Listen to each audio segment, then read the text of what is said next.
Good evening, Assalamu alaikum wa rahmatullahi wa barakatuh. Welcome back to Hilaal Live. My name is Faraz Patel. I'd like to thank you, the viewer, for staying with us, and my colleague Lukman Shadrach for taking you through that first 1 hour. Now, slightly some good news for us as South Africans, as our country's official unemployment rate dropped marginally in the second quarter to 32.6%, its lowest level since the first quarter of 2021.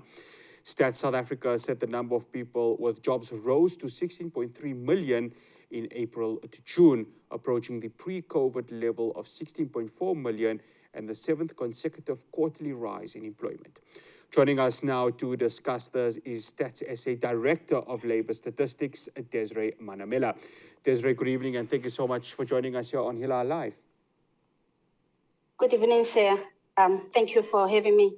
No, it's an absolute pleasure. Okay, Desiree, let's talk about some of the contributing factors to the slight decline. Yes. Like you have mentioned that the employment increased by 154,000 in the second quarter when you compare it with the first quarter. Now, the contributing factors to that employment increase, we are looking at the industries of construction, which increased employment by 104,000. We also see trade increasing employment by 92,000, as well as community and social services and private households. Mining also increased employment by about 31,000, as well as agriculture by 7,000. However, even though we saw those increases, we realized some declines in employment. We saw manufacturing industry decreasing jobs by 96,000. Finance also declining by 68,000, as well as transport declining by 7,000. Desiree, the formal sector, that obviously contributed a lot to the increase of employment. So let's talk about that and how, of course, the formal sector really played quite a huge role for that second quarter. Yeah, I think over time, the formal sector is the main contributor to total employment, which basically contribute about 69.3% in the last quarter that we are talking about now, which is quarter 2 of 2023. So the formal sector contributes more to the jobs than like the informal sector, which contributes about 18.5%. Now, in the same quarter, we saw formal sector increasing employment by about 143,000 to about 11.3 million. So these increases was sort of realized in different industries. For example, we see industries of manufacturing increasing employment there in the formal sector, as well as community and social services. And Desiree, in the second quarter, there was quite a lot of high levels of load shedding. And we talk about load shedding because it really is something that hurts our economy quite a bit. Let's talk about that, of course, and let's look to quarter 3 because as we stand, as both you and I are having this interview, there are lower levels of load shedding. So it's a two-pronged question to this. How much did, of course, quarter 2's the severe load shedding contribute? And of course, what can we look forward to quarter 3 as we stand right now, lower levels of load shedding, which could be there? And, in terms of the stats that we collect, we don't really predict what's going to happen in the future.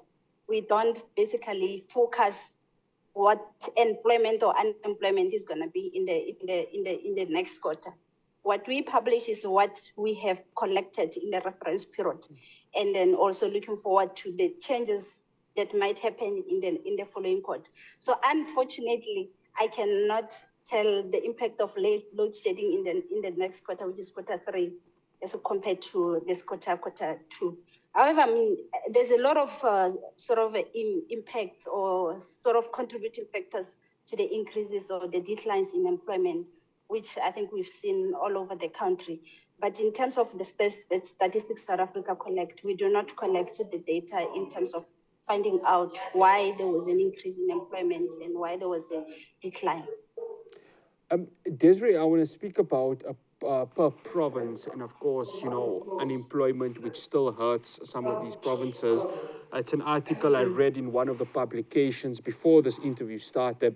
The Northern Cape and the Free State are still two provinces with quite high unemployment rates. Let's talk about how Stats South Africa sits down, and just obviously works out this data in all 9 of the provinces. Western Cape, one of the better performing provinces in terms of employment. So maybe just talk to the viewer, how Stats SA collects all of this per province. Yes. Okay. The quarter labor force survey it's a continuous household survey. We go to household every quarter and we ask them a series of questions as to whether they were doing any activity for them to be classified as employed or unemployed. Now it's a national survey. We go to all the provinces. We have like 9 provincial offices in the 9 provinces, and we have field workers in all those offices.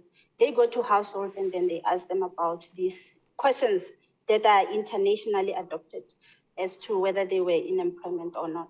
And once that is concluded, then we do our analysis, and then we are able to, even our sample is also designed in such a way that we can report at provincial levels. And of recent, less than 5 years ago, we have also introduced the metropolitan municipalities where we can also report at those levels.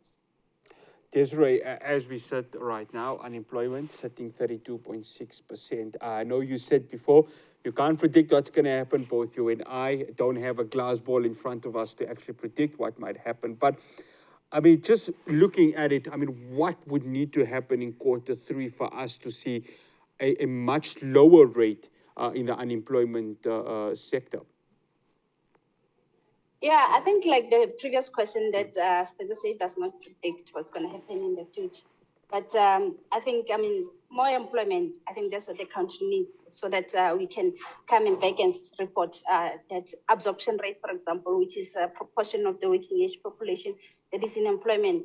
At the current point, we are looking at absorption rate of about 40.1%. That basically means that 40% of the working age population is in employment. So more employment for the youth, for the women, for the vulnerable groups. I think that's what is currently. One final question before I let you go, Desiree. Of course, it's post-pandemic now, and everyone. I know we've got all the challenges in the country, and there is a little bit of a half-glass full scenario. But of course, from a Stats SA perspective, how are things looking much better than it was during, of course, the pandemic and, of course, pre-pandemic?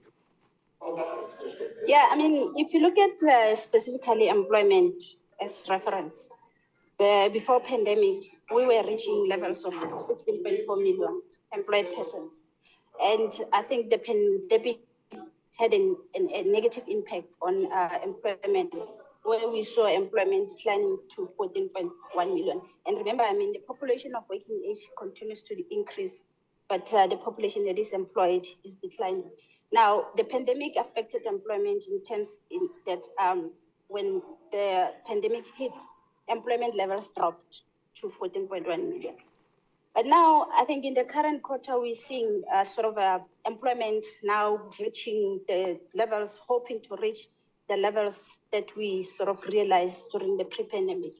As we see that employment is now standing at 16.3 million, which is, I think, a positive, and it has been increased over the last 7 quarters. We saw an increase in employment over the 7 consecutive quarters since Q4 of 2021. Desiree, we'd like to thank you so much for joining us here on Hilaal Live. All right, thank you very much. That's Desiree Manamela. She is the Stats SA Director of Labour Statistics, just breaking us down, of course, how they were able to get those unemployment numbers. It's going down, but we're hoping that the next 2 quarters will give us a much better performance. The more South Africans we have working, the better our economy can perform, and of course, an increase in our GDP. After the break, I'll be speaking to Glenys Breitenbach. She is the DA Shadow of Justice. We're going to be talking about Parliament, of course, have now given a thumbs up for the ID to go ahead and have powers similar to the ones that we saw with the Scorpions. The question we ask ourselves, will it still have the same sting that the Scorpions had in around the early 2000s. Do stay tuned to that conversation.